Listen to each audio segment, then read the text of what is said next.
Panic exploded in my veins. My eyes glued to the screen. 98, 99, 100! I yanked the thumb drive, shoved it into my jacket pocket, and bolted. I darted toward the back door, but 3 men in black suits blocked my escape. Their faces twisted into sneers. Their eyes glinted dangerously. You wouldn't hurt a harmless little girl, right? The first man didn't answer. He lunged at me. Guess not. Big mistake, buddy. I sidestepped, whipped around, and slammed my elbow into his ribs. As he doubled over, I spun and kicked the back of his knee. Before he could recover, I grabbed his arm and flipped him onto his back. He crumpled onto the floor with a groan. 1 down, 2 more to go. The other 2 men exchanged looks, their sneers fading into something close to fear as a low growl rumbled behind me. I spun around to see Boxer, my dog, standing in the shadows, teeth bared, eyes locked on the men. Boxer took a step forward, snarling louder, and the men tripped over and ran away. Good boy. Now let's get the heck out of here before the reinforcements show up. I ran for a few blocks, adrenaline buzzing in my ear. I pulled off my mask and then slammed into something that felt like a wall. But walls didn't have abs. Ouch! I landed on my butt, staring up at what might have been a Greek god. Nope, just Isaac, the new kid in my class. Super attractive and totally mysterious. He never talked to anyone, just sat in the back looking like he ran a gang or something, with his leather jacket and spiked hair giving bad boy vibes. Hey, are you okay? His voice was like melted chocolate, and the second his hand touched mine as he helped me to my feet, I was 99% sure I'd forgotten how to speak like a normal human. Okay, I'm okay, I am. Smooth, Tessa, real smooth. He blinked, clearly wondering if I was having a medical emergency. Do you need help? Then in a moment of sheer panic, I bolted. As I sprinted down the street, one thought burned in my mind. He definitely thinks I'm a lunatic, like certifiably. When I finally stumbled into my room, I instantly checked my jacket pocket for the thumb drive, but wait, it was empty. What? My heart pounded. In all this chaos, the thumb drive was gone. Oh no! The next day, I walked into the jail to meet Dad. He was hopeful. Did you get it? I did get it, Dad, but I lost it. It probably fell when I was running. Tears burned my eyes, but I blinked them away quickly. Oh, okay, Tessa. We'll find another way to get me out of here. But Dad, that evidence was solid proof. I don't think we'll get anything better than that. The truth will come out when it's supposed to. I should have secured it better. It's all my fault. A tear escaped and slid down my cheek. Dad wiped it away. It's not your fault, sweetheart. It's the person who framed me who's to blame. I love you, Dad. I'll do whatever it takes to get you out of here. I promise. I love you too, sweetheart. And I know you will. Hey, besties. My name is Tessa. Before I continue, don't forget to like, subscribe, and hit that notification bell. All right, let me break it down for you. So, Dad was Mr. Sterling's accountant, the numbers brain behind LuxGlow, the country's largest makeup empire spanning the globe. But beneath the glitz, Dad uncovered the rot. Millions funneled into offshore accounts, fake charity funds for orphans rerouted to Sterling's private accounts and whatnot. That is when he decided to confront Mr. Sterling. And also the beginning of the nightmare. 3 days later, Liam Sterling, his loudmouth football son, went missing, and the police stormed into our house to arrest my dad because Mr. Sterling thinks that my dad is behind the whole kidnapping. This was a setup, and I couldn't let my dad sit in jail for a crime he didn't commit. I had to uncover the truth and set him free, no matter what it took. The next day at school, I was sitting in the cafeteria trying to figure out how I was going to sneak into the Sterling mansion to collect some evidence. Then I overheard some of Liam's jock friends talking at the table next to me. I still can't believe his dad's actually throwing that gala this year with Liam missing and all. They can't just cancel it, dude. It's packed with all their investors. If they don't throw it, their whole company's gonna tank. And I heard their biggest investor, Madame Pierre, isn't gonna show this year, but her daughter might. Daughter? Wait. I whipped out my phone, barely registering the rest of the conversation. My fingers flew over the screen. Madame Pierre. Okay, a rich French lady who runs a modeling agency in France and owns a piece of LuxGlow. Her daughter, Penelope, been MIA for years, stuck in some fancy boarding school in the UK. This was it. This was my golden ticket. The night of the gala, I was fully transformed and ready to go. I stood outside the Sterling mansion, Boxer by my side. All right, buddy, I'm going in. If things go south, I'll blow the whistle. You go hide and wait, okay? As Boxer darted off, I took a deep breath. I strutted up to the doorway like I was born to be there. Penelope Pierre! The guy by the door looked me up and down, and my stomach twisted into knots. Miss Pierre, It's a pleasure to meet you. If you could just hand over your invitation, we'll let you inside. Oh, crap. I hadn't thought about that part. But no way I was backing down now. Are you telling me? Me, the daughter of Madame Pierre, cannot get into this petite soirée? Miss Penelope, I can't. I could be in Monte Carlo, sipping on some champagne, surrounded by the finest people. But no, I decided to bless this tiny event with my presence, and now I am not allowed inside? Ma'am, please keep your voice down. I will not! I will call my mother, and she will put every penny from this insignificant company if I am not let in this instant. Just then, Mrs. Sterling, Liam's stepmom, appeared, all smiles, and practically rushed to me. Ah, Penelope, please come right in. Mrs. Sterling introduced me to everyone, as I nodded with a plastered smile on my face. But inside, my heart was racing. I didn't have time for this. I had to get away. Time was running out. Mrs. Sterling, I would like to use the powder room, please. After Mrs. Sterling gave me directions, I flashed a fake smile and slipped out. The moment I saw the stairs, I knew where I was headed. Liam's room. His computer might have the evidence I needed. I was almost there when I heard a loud voice coming from one of the rooms as I was passing by. You bumbling idiot! Look at what you did to my suit! This thing's probably worth more than your entire family's yearly salary! I'm sorry, I didn't mean to. Before the waiter could finish apologizing, the guy slapped him. Oh no, he didn't! My blood boiled, and without even thinking, I entered the room. Oh mon Dieu! Your beautiful suit is totally ruined! Because it's stuffed with, how you say, a big fat turd. The guy's face reddened, then he huffed and stormed off, muttering under his breath. I turned to the waiter. It was Isaac. The sight of him sent a wave of butterflies fluttering in my stomach. How could he look this good in a waiter suit? Are you okay? Did he hurt you? Were you traumatized by the sight of such ugly, hideous fabric? I'd better get back to work. And just like that, the butterflies died. Of course he didn't even care enough to say thank you. What did I expect from him? Shaking it off, I turned toward the stairs again. This was no time for distractions. Not when I was this close. I darted up the stairs, heart pounding. Each door I passed made my nerves spike harder. When I finally found Liam's room, I slipped inside, pulse racing. I sat at his computer, barely believing my luck. No password! Wow! I moved fast, fingers flying over the keys. Scrolling through his messages, my eyes went wide when I stumbled on the thread. Wow, Liam, what have you gotten yourself into? Liam owed someone a crazy amount of money. I couldn't believe it. And the day before he disappeared, they threatened to make him pay. I plugged in the thumb drive, heart hammering as the messages transferred. This is it, the evidence I needed to free Dad. 2 minutes later, just as I pulled out the thumb drive, I heard a voice outside the door and my heart dropped straight into my stomach. I froze. The door. Was someone coming in? Yes, I'm entering the room now. She better not be entering now. Listen, just trust me. I already asked for the 20 million ransom, and once we get the money, we'll disappear. Ransom? 20 million?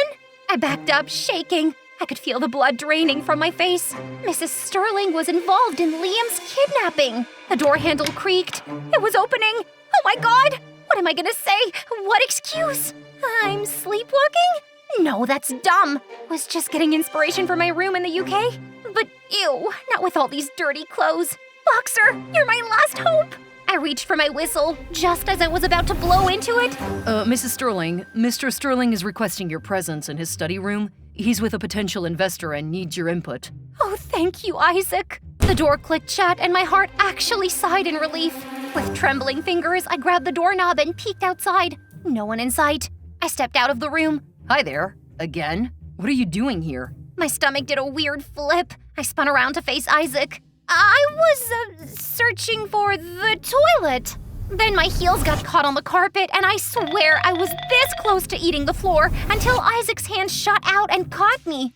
Our faces were so close, and he smelled so nice. I'm sorry about not saying thank you before. I was needed in the kitchen, so thank you for earlier. You're welcome. Wait, why am I still in his arms? Then he did this thing where he just stared at me, like really stared, and I felt my cheeks heat up. I feel like I've seen you before. That's because I go to the high school on Cedar Drive. but I thought you were studying in the UK. OMG, Tessa, you just blew your cover! My brain scrambled for a lie, something that sounded believable. Mom just enrolled me, that's why I was in town, so you probably saw me. He blinked at me and I could feel my palms getting sweaty. If I'd seen you there, trust me, I'd remember. Then he gave me the world's most flirtatious smile, and all the butterflies rushed back. I finally pulled away from his arms. Thanks for the catch. See you around. I hurried down the stairs and out of the house, Boxer right behind me as I ran down the street. As soon as I got home, I called over Dad's lawyer, handed him the flash drive, and spilled everything I overheard Mrs. Sterling saying. You did good, Tessa. Your dad would be proud. With this evidence, we'll definitely get him out of jail. And Liam? The authorities will handle Liam's case. I thanked him as he left, but honestly, something else was eating up at me. Tomorrow at school, I had to pretend to be Penelope Pierre. The next day, I reached the school gate, sweat trickling down my back. Was I really gonna pretend to be Penelope because of some hot boy? No way! I spun to leave and smacked right into someone. Penelope? Where are you going? The bell rang before I could answer. Isaac stuck by me all day, and by lunch, I was laughing at his jokes like an idiot. By the last bell, I was actually having fun, and he suggested we meet by his locker the next day. After school, I walked home smiling over the amazing day I had with Isaac. But the second I opened the front door, the smile dropped and I froze. Daddy, you're home! All thanks to my baby girl. I missed you so much. I missed you too, sweetheart. But, why are you dressed like this? Is it a drama club thing? Oh, I'd totally forgotten about my Penelope vibe. Long story. I spilled everything to Dad, from eavesdropping on Liam's friends to the whole pretend to be Penelope drama today. It sounds like you like Isaac. If you do, you need to be yourself, Tessa, not Penelope. The real you is enough. Deep down, I knew Dad was right, but Isaac liked Penelope, not Tessa. But I knew I had to come clean, even if it broke my own heart. The next day, dressed as Tessa, I walked to Isaac's locker, my stomach doing somersaults. When I got there, he wasn't around, so I wandered the halls. When I finally found him, my heart sank. There he was, smooching some stupid girl. And then, as if on cue, he looked up and saw me. Tessa, wait! I can explain. But I didn't wait. I ran, tears blurring my vision. I was so stupid to think, even as Penelope, that he'd actually like me. Isaac caught up to me and grabbed my arm, spinning me around to face him. Let me go! Go back to kissing your ugly girlfriend! First of all, she's not my girlfriend. And second, she kissed me. Like I care. Could have fooled me, Penelope. I froze. Wait, you knew? I notice everything about you. The way you curl your hair when you're nervous, how your eyes change color when you're excited. Of course I knew. My heart skipped a beat. I didn't think you noticed me. I noticed you because I like you. I felt like fireworks were going off in my chest. I like you too. Over the next few days, Isaac and I spent every free moment together. And sometimes we'd even hang out at my place. Isaac always offered to make the snacks, which seemed normal enough, except every time he'd disappear into the kitchen for way longer than needed. One time I went in to check on him, but he wasn't there. Then suddenly he came in from outside, his shirt off, and I swear I nearly choked. He said something about a busted pipe. And needed to fix it. But all I could focus on was his rock-hard abs. One evening, Isaac showed up for our movie night with flowers. I'd like to take you out on a date tonight. My heart stopped for a second. I'd like that. Oh my God, I was blushing like so hard. And thanks for the flowers. I dashed to my room to change, then stepped out to find Isaac leaning against a motorcycle. Get on. I hopped on, and it wasn't as terrifying as I thought it would be. Isaac took me to a cute restaurant, and we had an amazing time. As we were leaving the restaurant, Isaac took my hand, and for a second, I thought this was the perfect ending to the perfect date. That was until we stepped outside and he pushed me away from him. What the? My heart was pounding as I watched Isaac take on 4 guys, each of them twice his size. When the last guy hit the pavement, Isaac turned around looking for me. Tessa, time to go. He grabbed my hand and we hopped onto his bike. Before I could catch my breath, Isaac sped off. A black SUV was following us. We tore down the highway until he suddenly swerved onto a dirt road, heading up into the mountains. But after a few miles, Isaac's bike sputtered and died. Isaac, what are we gonna do? We were stranded in the middle of nowhere. At least we'd lost the black SUV. I glanced at my phone. No signal. No way to call for help. I could practically feel the panic rising in my chest. We'll figure it out. Figure out what? How to survive a bear attack or bury one of us after the mountain lions get hungry? And who were those guys? Normal people don't fight like that. It's nothing for you to worry. Before he could finish, a car rolled past. That's Mrs. Sterling's car. What on earth was she doing here? Tessa, wait! Too late. I bolted after the car. Isaac close behind, which stopped in front of a cabin a short distance away. The door opened. Liam! The name escaped my mouth in a half-croak, half-shriek. A shroak? Mrs. Sterling and Liam turned toward me, eyes narrowing. Boys, get them! Men dropped from the trees like ninjas surrounding us. One of them sprayed a weird, sharp-smelling gas in our faces. My knees buckled and everything faded to black. When I woke up, I was in a nice, comfortable bed. I shot up, panic flooding my brain as I remembered what happened. I bolted to the door, half expecting it to be locked. But what stopped me cold wasn't the fact that the door was open. It was the sight of Mrs. Sterling, Liam, and Isaac calmly sitting at the table and sipping tea and eating sandwiches. Wait, am I dreaming? Mrs. Sterling smiled at me as though this was some luxury resort. You're not dreaming. Come, have some tea. As if I'm gonna eat from someone who just kidnapped me. Spill it! The story that tumbled out of Mrs. Sterling's mouth nearly knocked me off my feet. I had no choice but to kidnap Liam to protect him. Mr. Sterling was trying to frame Liam for his crimes, and I couldn't let that happen. Wait, what? But why the ransom? You're rich. Mr. Sterling is rich. I don't have access to any of his accounts. I wanted to help Liam out of debt and give him a shot at a fresh start. How do we know you're telling the truth? Mrs. Sterling pulled a thumb drive from her bag and held it up. Everything to put Mr. Sterling behind bars is on this. Isaac shot out of his seat and snatched it away from Mrs. Sterling. I've received the package. And just like that, men and women in black suits, glasses, and earpieces swarmed the cabin. What on earth was happening here? These agents are gonna take you and Liam to a safe place until we have Mr. Sterling behind bars. Isaac turned to me. You're an agent? The same girl I saw Isaac smooching earlier popped up, hooked her arm through his, and gave me a smug look. Red Eye's men are in town. They tried to jump me tonight. I'll let the boss know. Nice work, Agent. Befriending the natives too close to the case. You used me? Did our date night even mean anything to him? Everything began to make sense.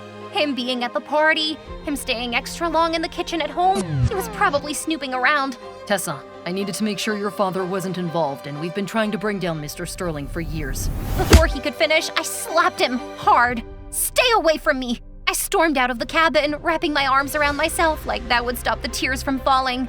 No way was I gonna let him see how much he hurt me. An agent offered to drop me home, and I didn't argue.